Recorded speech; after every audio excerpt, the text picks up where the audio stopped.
Imagine waking up to a blood-red notice duct-taped across your front door like a teenager's revenge breakup letter. It screams final warning and demands $6,000 in back HOA dues you already paid 4 years straight.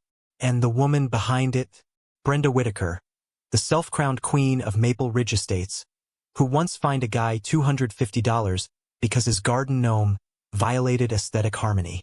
Yeah, that happened. I'm Ethan Caldwell, structural engineer by day, paperwork vigilante by night. I've spent years designing buildings that won't fall down, but nothing prepared me for the petty dictatorship running my neighborhood. Brenda's the type who wears the same red blazer every meeting like it's armor, her blonde perm so high it could pick up satellite signals. She patrols in her golf cart at 7 a.m., clipboard in hand, measuring grass height with a ruler. One time she cited my neighbor for excessive holiday cheer because his Christmas lights stayed up until January 3rd. Safety hazard, she said. We all just rolled our eyes and paid up, until that taped-up letter hit my door. I peeled it off slowly, the tape ripping paint like it was personal. For years unpaid? $6,000?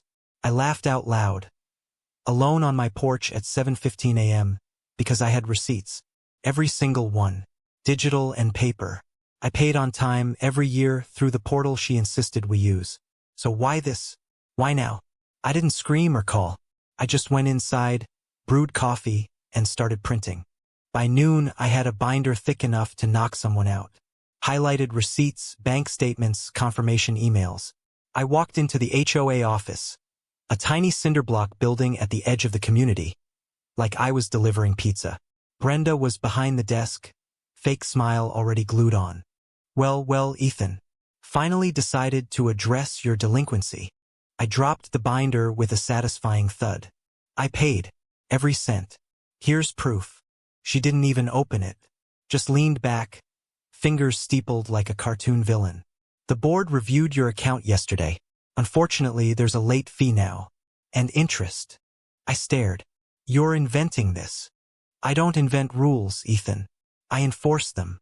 Her smile was so tight I could see the Botox creases. You've been given multiple warnings. 1. Duct-taped like a ransom note. She shrugged. Effective communication. I left without another word. Let her think she won.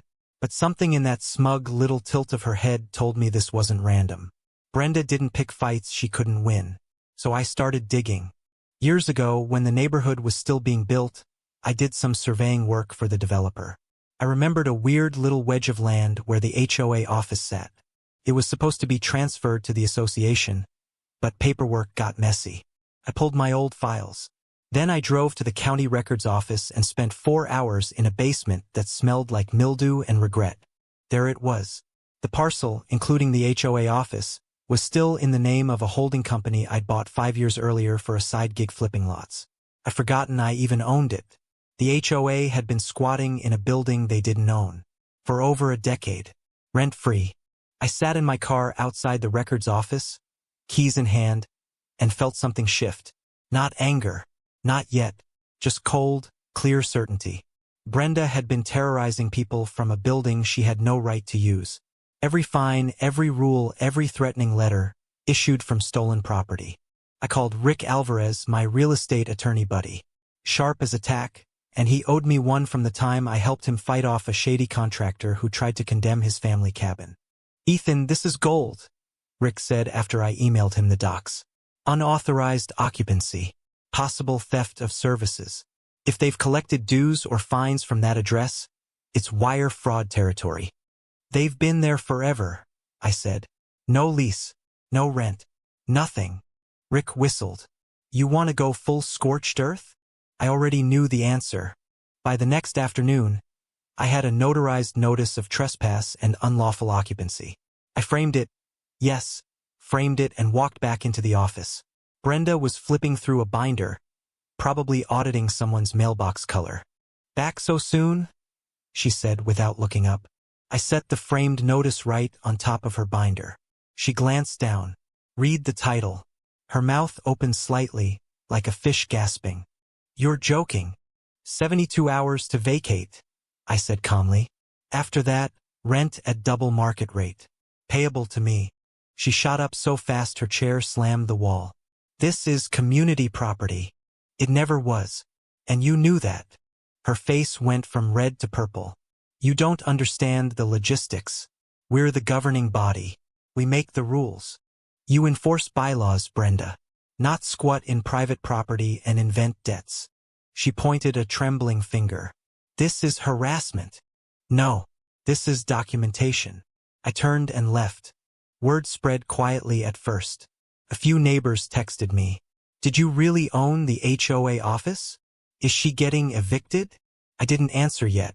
I needed backup. That evening, I invited 3 people over. Jeannie, a retired forensic accountant who lived 2 doors down. Malik, who owned the hardware store and had been fined for unauthorized signage on his truck. And Gloria, a retired nurse who'd been hit with a $300 fine for excessive porch decorations. 2 potted plants. I laid it all out. The ownership, the fake debt, the trespassing. Jeannie spoke first. So we've been paying dues to an organization operating illegally? Technically, yes. Malik laughed so hard he almost choked. What's the plan? Kick her out. Not just that. We expose everything. Gloria's eyes narrowed. They forged a debt. That's mail fraud if they sent notices. We take it to the DA. We formed the Maple Ridge Property Rights Committee. 5 of us. Quiet. Under the radar. Our first move. Gloria requested 5 years of budgets under her member rights. Brenda delayed, then sent a PDF that looked like a middle schooler made it in paint. Numbers didn't add up. Vendor names were vague. Jeannie started cross-referencing. She found $22,000 paid to Green Horizon Landscaping. No license. No website. P.O. Box in Brenda's maiden name. We filed a formal complaint with the State Consumer Affairs Board and copied the county DA. Attached everything. Fake debt, illegal occupancy, shell company payments. 2 days later, a black SUV rolled up to the HOA office. 2 investigators stepped out, badges flashing. Malik texted me. They're here. Serious faces. Taking photos. I drove over. Brenda was outside, arms crossed, trying to look in charge. Mr. Caldwell? One agent asked. That's me. Confirm you own this property? County records do. Brenda cut in. This is a misunderstanding. We've used it for years. Without paying rent, the agent said flatly. That's unlawful occupancy. She opened her mouth, but the other agent raised a hand. We need access.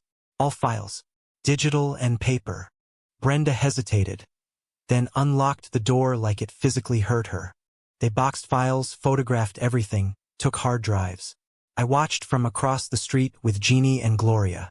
By sunset, they sealed the door with county tape. Next morning, a notice appeared. Property under investigation. All HOA functions suspended. Residents gathered, reading it like it was a miracle. Word spread like wildfire. Brenda called me at noon. You think you've won? Garbage pickup, security, maintenance, all stopped. This place will fall apart. No, Brenda. It's finally going to work without you. She hung up. I drafted a lease. Double market rent or eviction. Emailed it to the board. Next day, the office was dark. Lights off. Door locked. For the first time in years, the neighborhood felt normal. Rick called Saturday. DA wants to meet. Monday.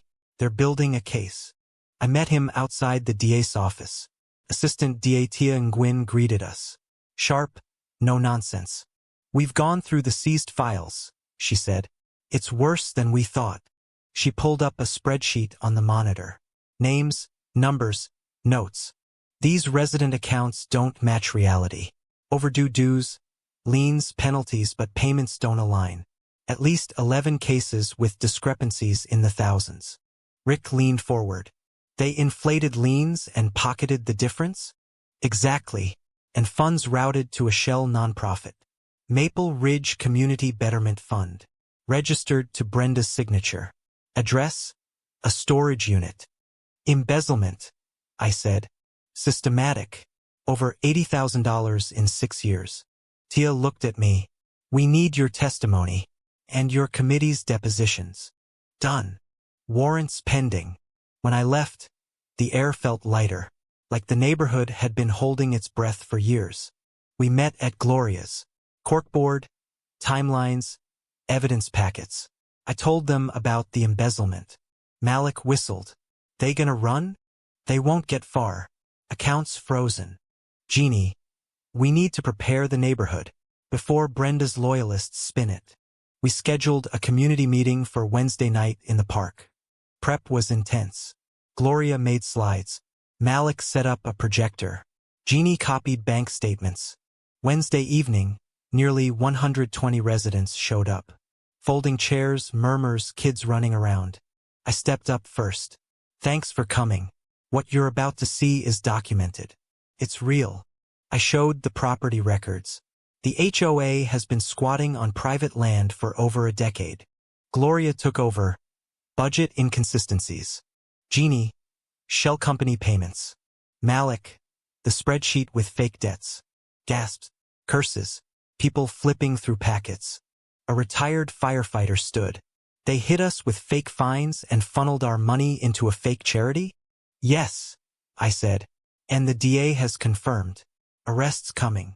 A woman in the back. What happens to the HOA? Rick stood. Suspended for now. No fines. No rules. Once the case ends, possible dissolution or restructure. Applause. Not wild. Relieved. 3 days later, sheriff's deputies moved. Brenda arrested outside her favorite country club. 2 board members pulled from their homes. Local news showed her in cuffs. Red blazer wrinkled. Perm deflated. Surreal. Next morning, the neighborhood buzzed. People waved. Kids played without fear. Tia called.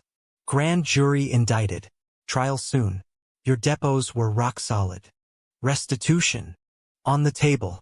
We found more. Targeted retaliation. People who complained got overcharged. 3 elderly residents lost homes to fake liens. My stomach turned. We kept meeting in the sealed office, now with DA permission, as a resource center. Months later, trial. September. Courtroom packed. Brenda at the defense table, gray blazer, hair flat. Trying to look harmless. Charges. Wire fraud. Embezzlement. Falsification. Unlawful occupancy. Plus targeted retaliation. Prosecution revealed encrypted ledgers. Stability fund for punishing dissenters. Witness. Former bookkeeper Darren. Shaky voice. 2 sets of books. Brenda said it kept order. Email from Brenda.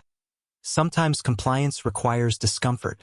Recorded call. Brenda laughing. They'll pay anything if the envelope looks scary. Jury deliberated 90 minutes. Guilty on all. Brenda. 18 years. No parole for 12. Co-conspirators less. Barred from boards forever. Restitution ordered. Her vacation home sold. Money returned. After, Gloria asked. Over. Worst part is, but work continues. We voted to dissolve the HOA, became voluntary association. No enforcement. Just community. I leased the office for $1 per year. Workshops, gardening, piano lessons from Gloria. Months later, a handwritten card in my mailbox. You gave us back our neighborhood. Thank you. No name. Didn't need one. That evening on my porch, kids played catch. No one yelled. No photos. No fines. We stood up to rot. And won. So tell me, was Brenda just a strict enforcer of community standards, or a power-hungry criminal who got exactly what she deserved? True or false?